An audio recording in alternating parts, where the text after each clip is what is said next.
नमस्कार। नमस्कार बच्चों, कैसे हैं आप? Social studies for class third, और इसमें हम एक चैप्टर पढ़ रहे थे और वो चैप्टर था इंडिया फिजिकल। और इस इंडिया फिजिकल को थोड़ा सा पार्ट हमने लास्ट टाइम तक पढ़ लिया था। आज इसी चैप्टर को थोड़ा और आगे बढ़ाते हैं और इसमें हमने जो पिछली बार जो पढ़ी थी चीज़ें, वो था land surface of India, northern mountains, northern plains, the great India deserts, और आज बात कर रहे हैं the southern plateau, the coastal plains, और लास्ट में द आइसलैंड्स। ये सब तीन चीज़ें आज हम पढ़ने वाले हैं। तो आइए स्टार्ट करते हैं। The southern plateau. Southern plateau का मतलब है भारत के अंदर जो दक्षिण के अंदर पठार वाला भाग, पत्थर वाला भाग पाया जाता है, उसकी बात हो रही है। The southern part of our country has a big plateau.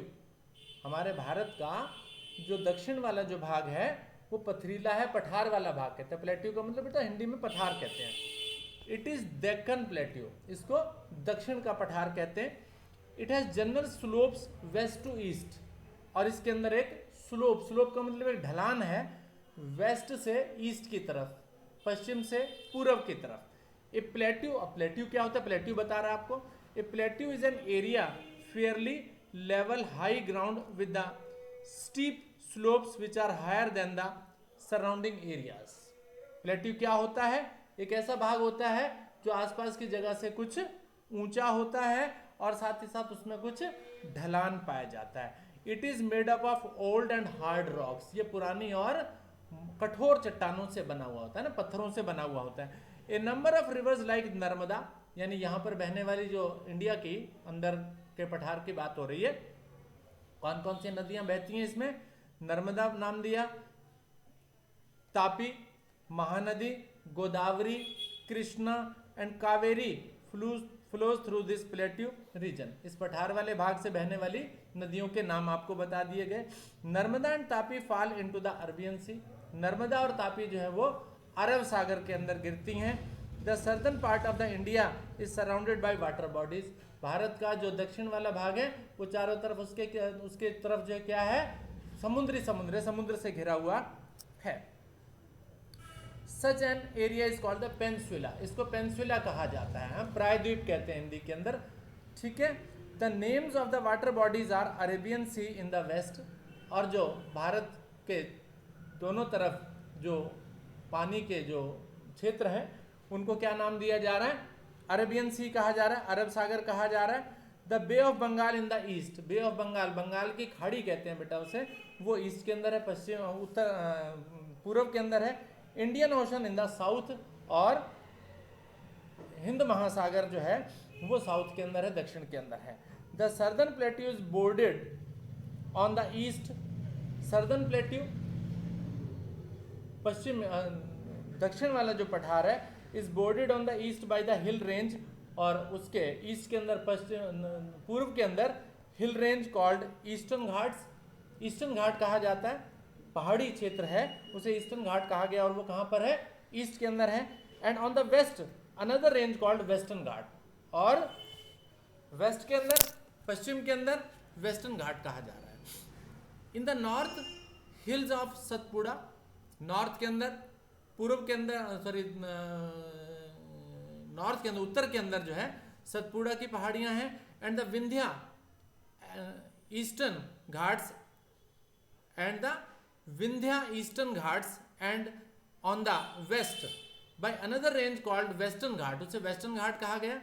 Separate the plateau from the northern plains. Northern plain से आपने कहा, नॉर्दर्न प्लेन जो है यानी उत्तर वाले जो मैदानी भाग है उससे ये भाग इन पहाड़ियों के द्वारा अलग किया जाता है। तो पहला भाग हमने पढ़ा, क्या नाम दिया जी इसे हमने नाम दिया सॉर्दर्न प्लेट्यू, दक्षिण वाला पठार वाला भाग हमने अभी पढ़ा जी। अब दूसरा भाग हम पढ़ने जा रहे हैं कोस्टल प्लेन्स। कोस्टल प्लेन्स का मतलब है कि समुद्र के किनारे वाले भागों में स्थित समतल भूमि। On both sides of southern plateau, जो सर्दर्न प्लेट्यू है उसके दोनों तरफ, चाहे तो पूर्व की तरफ या पश्चिम की तरफ, are narrow strip of coastal plains. वहां पर कोस्टल प्लेन्स है, कोस्टल प्लेन्स का मतलब समुद्र के किनारे बसे हुए प्लेन भाग, विच आर फर्टाइल, वो फर्टाइल है, फर्टाइल का मतलब उनको काफी उपज होती है, उपजाऊ हैं वो।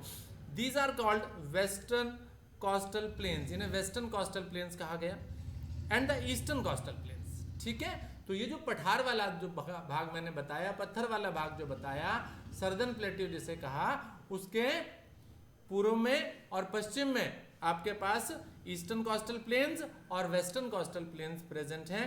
The eastern coastal plain is broader then the western coastal plain. East में जो कोस्टल प्लेन है वो वेस्ट वाले कोस्टल प्लेन की तुलना में ज्यादा चौड़ा है, ब्रॉडर है, ब्रॉडर का मतलब चौड़ा है जी। ठीक है, the climate here is neither too hot nor cold. अब समुद्र का इलाका है, समुद्र के इलाके में ना तो ज्यादा सर्दी होती है ना ही ज्यादा गर्मी होती है, तो ऐसे ही इन कोस्टल प्लेन्स में भी ऐसा ही देखने को मिलता है, ना तो बहुत ज्यादा गर्मी और ना ही बहुत ज्यादा सर्दी, जिसे हम कहते हैं प्लीजेंट वेदर होता है, सुंदर मौसम होता है, सुहाना मौसम कहते हैं जिसे। ठीक है बच्चों, अगला आ जाता है हमारे पास पॉइंट द आइसलैंड्स। आइसलैंड्स का मतलब है हमारे पास ऐसी भूमि जो चारों तरफ से पानी से घिरी हुई हो, जिसे हम टापू कह सकते हैं हिंदी के अंदर। तो कहते हैं an island is a place of land surrounded by water on all sides. मैंने यही बताया ना कि वो भूमि वाला भाग जो सभी तरफ से पानी से घिरा हुआ होता है उसे हम आइसलैंड कहते हैं। Look at the map of the India. अगर आप भारत के नक्शे को देखें तो हमें क्या दिखाई दे रहा है? Look at the map of India toward the east sides for small lands. East side में, ईस्ट का मतलब है पूर्व वाले भाग में अगर आप देखें तो land masses surrounded by water, पानी से घिरे हुए टापू। This is a group of islands. ये ग्रुप ऑफ आइसलैंड्स है, अगर आपको दिख रहा हो तो, called Andaman and Nicobar islands. इन भागों को भारत के नक्शे में देखें तो पानी के अंदर पूर्व की तरफ जो है वो क्या दिखाई दे रहे हैं? अंडमान और निकोबार आइसलैंड। छोटे छोटे टापू हैं, छोटे छोटे भूमि के भाग हैं जिनके चारों तरफ पानी है। That lies in the bay of Bengal, वो बंगाल की खाड़ी के अंदर स्थित है। Now look toward the west. अब वेस्ट में भी आ जाओ, पश्चिम के अंदर भी आ जाओ। इंडिया के मैप के पश्चिम के अंदर आप देखो, कहते you find the small land of masses. वहां पर भी ऐसे ऐसे टापू दिखाई देंगे। These islands group are called the Lakshadweep. इन्हें लक्षद्वीप कहा गया। ठीक है, तो अंडमान निकोबार आपका ईस्ट में हो गया और लक्षद्वीप द्वीप समूह जो है ये अरब सागर के अंदर हो जाता है, जो कि भारत के पश्चिम के अंदर उपस्थित है। Like the surface of land on the like the surface of land the climate of India also varies from one place to another. Bharat के अंदर आपने देखा भूमि, कहीं पर पहाड़ है, कहीं पर समतल भूमि है, कहीं पर पथरीला भाग है, कहीं पर समुद्री वाला भाग है, समुद्री प्लेन है। तो इसके अलावा भारत के बारे में कहा जा रहा है कि यहाँ का मौसम भी लगातार बदलता रहता है। Varies from place to place, अलग अलग जगह पर अलग अलग मौसम होता है। The northern mountains have the cold climate. जो उत्तर वाला भाग है, पहाड़ियां हैं, वहां पर ठंडा मौसम होता है थ्रू आउट द ईयर, पूरे साल भर। इन द नॉर्दर्न प्लेन्स, और अगर नॉर्थ वाले भाग में, नॉर्दर्न वाले भाग में, उत्तर वाले भाग के प्लेन्स की बात करूं, मैदानों की बात करूं, summers are hot, winters are cold. वहां पर गर्मियां जो है बहुत गर्म होती हैं, जबकि सर्दी बहुत ठंडी होती है। द कोस्टल एरियाज की बात करूं, समुद्री भाग की बात करूं, मॉडरेट क्लाइमेट। यहाँ क्लाइमेट जो है वो मॉडरेट होता है, सामान्य होता है, normal. It is neither too hot nor too cold, ना ज्यादा गर्मी ना ज्यादा सर्दी। Rainfall occur mostly during the summer season. गर्मी के मौसम में ज्यादातर यहाँ बरसात होती है।